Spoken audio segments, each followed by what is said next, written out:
Hello and welcome to the Elevenses Business Show, where we take time out to reflect on our business, the business world, technology, finance, and all things of business for business success.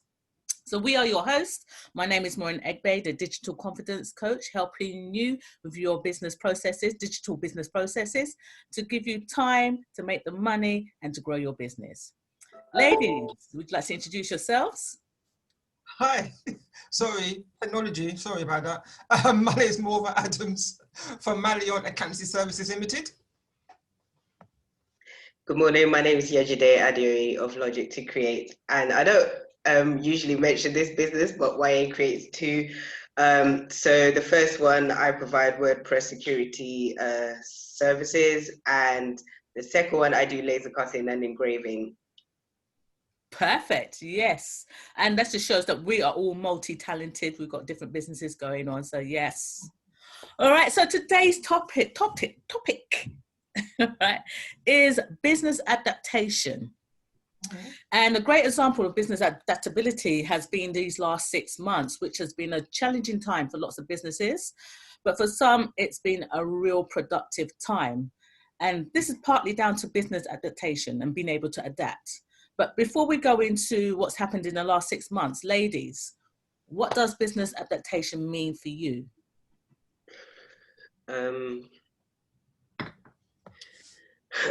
Just being like flexible and also planning strategically in a way that allows you to be flexible. So in that respect, financially, maybe putting money aside for things that you might have to that come unplanned, and also for other ideas. So for me, I've been thinking a lot about trying to get somebody on board, and I've looked at the apprenticeship scheme and the Kickstart, and a lot of them have made me realize that I need to have that extra funding available, even if I'm still going to get paid back later on, if that makes sense.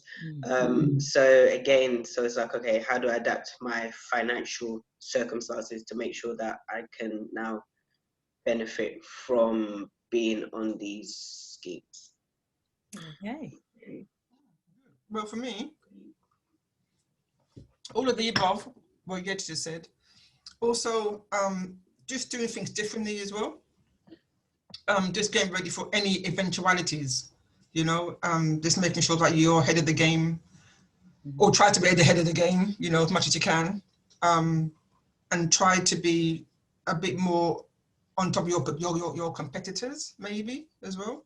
Yeah. But not everyone is your competitor, might I add. You can also work collaboratively together. Yeah, that one. Yeah. Collaboratively. Who those days?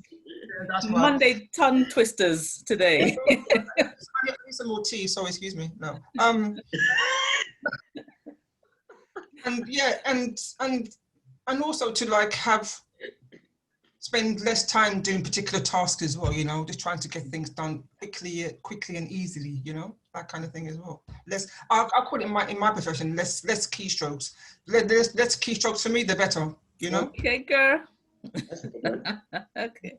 So I just want to quickly read out something that I saw around being adaptable, and it was from the Business News Journal, and it said, in nature, resilience and adaptability are key traits of survival. When Charles Darwin said survival of the fittest, he did not mean the quickest, the strongest, the smartest life forms. Rather, he was referring to those that were most capable of adapting to their environmental condition. See, that principle is also true in business. The most resilient and adaptable teams succeed more often than those that are rigid and unwilling to change, even if they have the most talented people in their business. So really, no matter how good you are, if you're not able to adapt to circumstances and to changes, you're not really going to move far very quickly in your business. And for me, everything that you guys had said there about being flexible, also just understanding how your business works, for me, it's also about the customers. you know, lots of people come with ideas of how their business is going to run and what's needed and what the customer needs, but they're not actually flexible enough to change when actually, or understand basically what their customers needs. You know, you having to do your processes differently. So yeah, adaptability means a lot of things about your processes, your customers, and your finances as well. Yeah. Example is when I take a new client, for instance, no names mentioned, is that, you know, they come with a different software system. Mm-hmm. So I'm not going to say to them, don't come with that. You know, I don't use that. Yeah. I'm willing to learn any new system, you know, as I said, like anything to make my life easy. You know, I'll adapt to it. I will take training sessions, anything behind the scenes that they don't know about, you know, just to get on top of things. Yeah. So.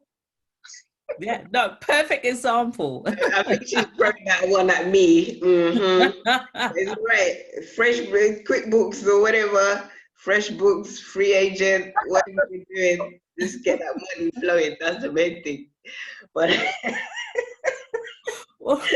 so, okay, so moving it on, how has your business adapted to these difficult times?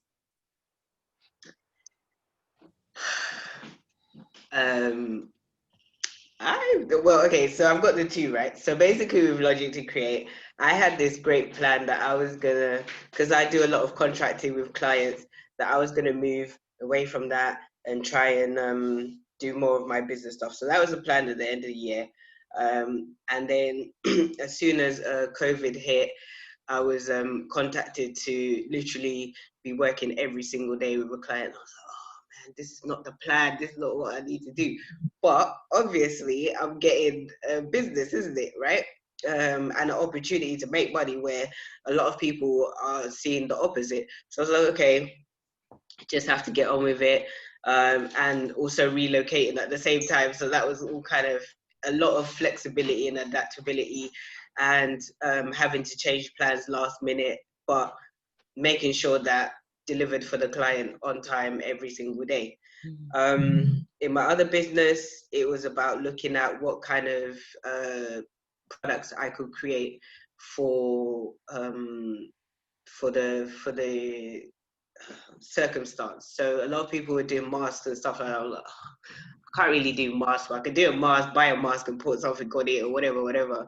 But then I was asked to submit a design for a contactless free tool. So something that you can use to press lift buttons and keypads and things like that without having to touch them. So I'm still kind of in the process of, would say, prototyping it at the moment, but I think I need to get that out as. Yeah, I mean, we are using them right now. Just saying, people. Every time I go out, listen. So these two are my testers, yay! And yeah, so visit my page at YA Creates to find out more information about that, because I'm supposed to be launching that this week.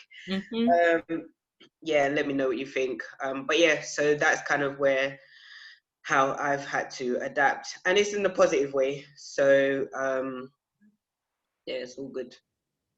Okay. One of my concerns were taking on new clients, and with me, because of anti-money laundering is so hot nowadays, and with anybody, HMRC, with my accountancy body as well, they want you to do specific things with regards to like ID and identifying that person, make sure who they are, just to making sure they say who they are and making sure they live where they live, that kind of thing. So normally I'll meet up the person in person so I can see the ID, fill it up, make sure it's genuine and original, and then take copies. And obviously now at the moment we can't really meet up. We can do, but you know, I don't want to. So the only other way I have to do it is ask the person to meet on Zoom or Google Meet or whatever platform it is, and then ask them to hold up their ID against them. I take a screenshot, that kind of thing, and then they can send me a copy of their ID. So that's another way of getting around that situation. And another thing is as well that I know from time I needed help within my practice. And I think I told you ladies already that, you know, somebody approached me via my accountancy body. And to cut a long story short, he lives in Birmingham. Now, in the beginning, when I was having mentoring sessions with the East London business place, thank you very much, he said to me, Simon Lewin, he said to me, oh, would you consider, you know, taking somebody that's actually not in your actual office? And I said, I don't know about that, you know. I mean, I like somebody here so I can teach them properly, you know, train them, be on hand for when they have queries, that kind of thing, you know, the human touch, you know. And so at the time, I kind of like dismissed it a little bit, but I had it back in my mind. So now, obviously, because he brought it to my attention from before and had it back in my mind, it came like kind of like flooding forward when I had this phone call from in Birmingham. I thought, well, you know what, this is the time to do it. Just get on board. It's times are changing. You need help. Let's do it. And it's been with me since, I don't know, April, I think. Yeah. So we just meet regularly on Google Meet, you know, go through any queries, that kind of thing. Have supervision meetings. Cool. Perfect. You know, it's brings to like in the sense of how what I've had to change in my business, and it's more of the digital side of things. And you gave a great example, Mauva, of that, how actually being far away, COVID's pushed us to the point of that we got to work from home now. We've got to use technology to actually further go in our business. And for me, it was about now having to, for example, I need to be flexible and sort out this laptop because it's flashing green from time to time. So if you see that, that's my laptop going on. But I had to learn some more new digital software platforms. Like Zoom is my thing. So at the moment, I'm pushing a course because a lot of coaches that I've come across have said they usually are used to doing face-to-face, and I'm finding it difficult to move from face-to-face to online. But they can do the online, they have that conversation, but how do you make it more engaging, you know, and really get people to buy in? So me having to learn the skills of that, how do I transfer my in the room skills to online? And then how do I also get up to skill, you know, upskill for the new platforms that people are using? So it's not just Zoom, it's like it's got Google, Google Meet, and all of these different systems, you know, for business, Canva. So all of those new systems, I had to be really, really up to date with what's going on. So yes, it's been interesting, but also I think it's been a great opportunity as well. Yeah. So my next question to you guys is, what questions should you ask, or what questions should businesses ask themselves regarding to business adaptability? I could say that this morning, but all of a sudden adaptability is becoming inflexible. But yes, yeah, another drink of my Elevenses tea. So yeah, what should people ask themselves? I mean, one of the examples I came up with was KFC back in 2018 when they ran out of chicken. So it's not just small businesses that have to adapt, but even the large businesses. So Yej, can you just give us a little bit more background of why did KFC run out of chicken and cause a national chicken shortage? Basically, KFC changed delivery contractors from Bidvest to DHL, and DHL did not deliver. That's it in a nutshell. So that's kind of, yeah, those kind of contingency. There wasn't any contingency in place for maybe the handover or whatever. So yeah, they didn't have any chicken about. So I feel like nearly 2/3 of their shops across the UK were closed because of the chicken shortage. This was not COVID. This was a supplier issue. So yeah, I guess you have to ask yourself a lot of questions again in terms of your flexibility. Obviously, there was a reason why they changed suppliers, and sometimes you have to make that happen. For Logic to Create, I don't change suppliers a lot because a lot of them software, they're all reliable, very good. Pay them once a year, we keep it moving, or every month. With YA Creates now, I have to adapt a lot because orders come in last minute. And because of the laser machine that I have and the ability to customize, so I'm always having to change things, and you know, I could get a design in that is going to take me like 10 minutes or something, and another one that could take 2 hours. So I'm like, okay, let me think about how I need to charge for this, and also getting the materials in on time as well, based on supplier. So obviously with COVID, there was like when I used to live in East London, there was a supplier that was around the corner. I just messaged them at 8 o'clock. By 12, I can go and pick up what I need.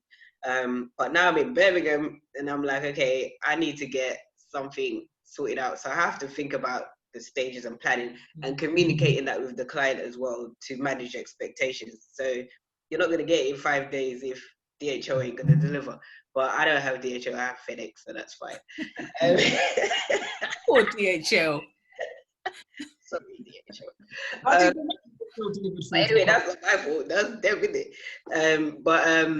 Yeah, and so what else? Yeah, so I guess with the two and I guess again with adaptability, if you want to get new people on like Mauva, and we're all thinking about that in terms of growth, it's like, okay, how willing are you to relinquish control over certain areas of your business, and how much time are you willing to invest in getting these new people on board? Because we expect, they're going to save us time and money, but if you think about it, you have to adapt to the time that you have to spend getting them up to the thing where you're comfortable for them to manage certain areas of your business or help you out with certain areas of your business.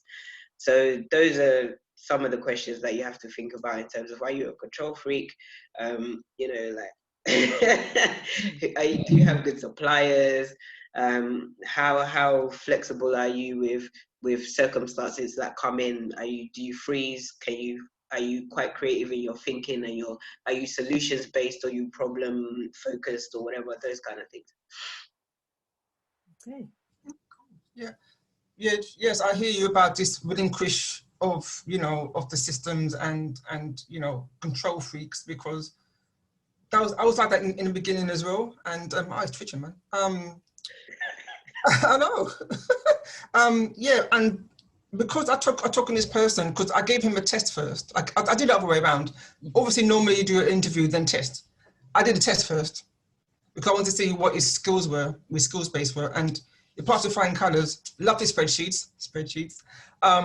So since then, and like all our training sessions, I just said, yeah, Jack, you have to put a lot of time in, like, because although he knows the basics, you still need to just kind of like refresh his memory, or if there's like a bigger query, you have to like delve into it. He'd have to call it forensic accounting, which is a very good word. So I'm trying to help him to think outside the box. So it does take a lot of time, not investing, to try and get him up to the speed that I would like him at, and he's getting there. So I have kind of like relinquished some control slowly, but it's a good feeling, honestly.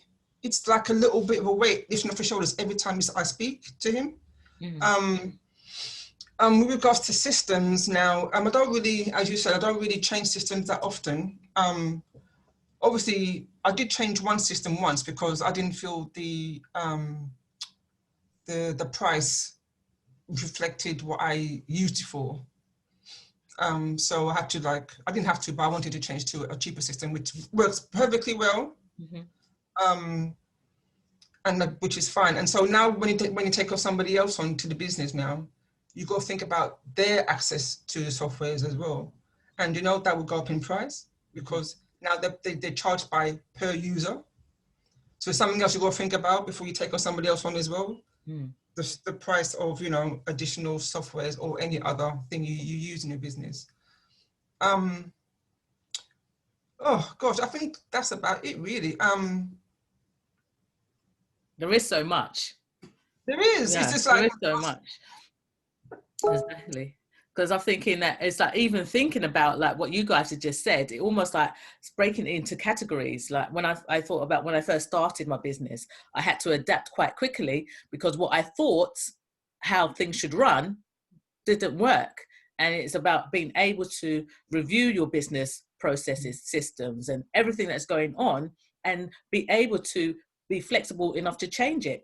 It might mean that you take a little hit, but it's rather that you take that hit then, rather than lose everything, or just the business just stops. So for me, it's being adaptable means that you have to be ready to review what's going on in your business. Then being also the financial sides of that, being on top of your finances, you know, being in touch with your accountant so you know what's going on. Okay, be in touch with you. But also the thing about it is, what's your big goal? What is it that you want to achieve? You know, that we talked about, we've had conversations about exit strategies. So if you want this, what are you going to be willing to change along the way in order to achieve that goal? You know, because nothing stays the same. So if it's not within your business, what's going on outside of your business, you know, the environment, politics, and your customers, number one, what's going on with your customers? Are your customers that you start off with the same customers that you're going to be working with now? You know, because I know that when I first started, my customers looked like one thing, but now they're totally different. And the way I've got to speak with them, deal with them, is totally different to what I started out with. And that is about just, again, being clear, flexible, understanding your business, your systems, your customers, and your finances. Yeah. You know, so there is a lot in there. Yeah. Okay, so in terms of business adaptation, it's not just about the negatives, because I think that because of COVID that's gone on, everybody has just been on the negative vibe of, oh, my business. And one of the biggest words that have come up is like, how do you pivot your business? You know, so I'm thinking about more of the positives. So what are the positive things about adapting, and what sort of things can you do in terms of like growth? I think I've started already, to be honest. I've taken on somebody, and I'm also looking to, as you said earlier, looking into the Kickstart scheme. Mm-hmm. Hold on a second. Whoops. It is 11Cs. Yes, Kickstart scheme. So, so I'm going to look into that as well, because I do feel I need somebody else in the business too. Mm-hmm. And I think these times has actually taught me that, you know, sometimes you just need to take the plunge. Obviously, look at your finances first, get that into kind of some kind of order, you know, or you know, just look at what you can do, where you can, you know, flex and, you know, I shouldn't say this for rob people to pay Paul, but anyway. But and at least you can also give somebody the opportunity to learn what they want to learn, like why they went to college for or uni for. You know, they give them opportunity to work hands-on in the business too. So, as I said, I've always started my adaptability process, and it's not a one-time thing. As you said, it's an ongoing thing. It could be like a thought a day, or thought a month, or thought a year, but it's going to be an ongoing thing, you know. So next year I could have like 10 people. Yes, we call it. It happened. Mm-hmm. What do you think, Yej? Okay, so I kind of mentioned about this tool thing that I've created, or you know, I'm putting out there. Also with Logic to Create, I've been working on a pilot with somebody. So somebody contacted me over the holidays and said they wanted to, sorry, not over the holiday, yeah, over the holidays. And they wanted to learn how to build a website, and because they knew I had the skill to do it. So yeah, we did a pilot together, and the pilot is based on an idea that I've kind of had from before. And so it was good in working with her, because I was able to think of how this actual service or product or whatever could be delivered. And so we got to the stage, she's got her website, she loves it. She's, you know, putting out testimonials about it and stuff like that, which is really great. And it's really helped me formulate the idea much more, to the point where I'm now thinking about putting it out slowly but surely. So I've spoken a lot with Maureen about it over a few years now. back and forth. But I think in terms of adaptability, yeah, it's really, I think COVID and, you know, my relocations has really helped me think about my skill set and what is actually, it's that thing of what are people actually crying out for, and how can you offer this in your business? Mm-hmm. And you know, a lot of people are now understood the need to be online, to have a website, which sometimes was a hard sell before. And I guess with WordPress as well, it's sometimes a hard sell because it's seen as hard and all of this and all of that. But every system is hard until you get to know it, really. No one knows a system except for the people that built it in the first place. So you still have to learn. There's a learning curve on all systems. And I guess with my thing, I was like, oh, well, I'll build it for people. Oh, no, I'm not going to build for people anymore. But now it's understanding that, and also understanding there's new business models that have been coming out that I've been observing in terms of like memberships, coaching, one-to-ones, group sessions, and those kind of things. So that's been a good thing to be part of, in terms of I've joined some groups and so on, but learned how they've been delivering their products and services as well.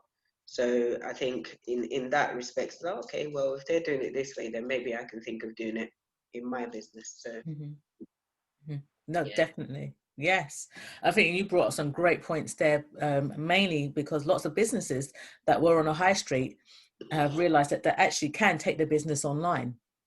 You know, even down to beauty therapists. I don't know if you guys have noticed, like, how many like Instagram videos have you got with people now doing all these new beauty routines and, you know, things that you would have thought that, oh, could that actually work online? Yeah. But it's working online, and that's people actually now learning that actually they can adapt.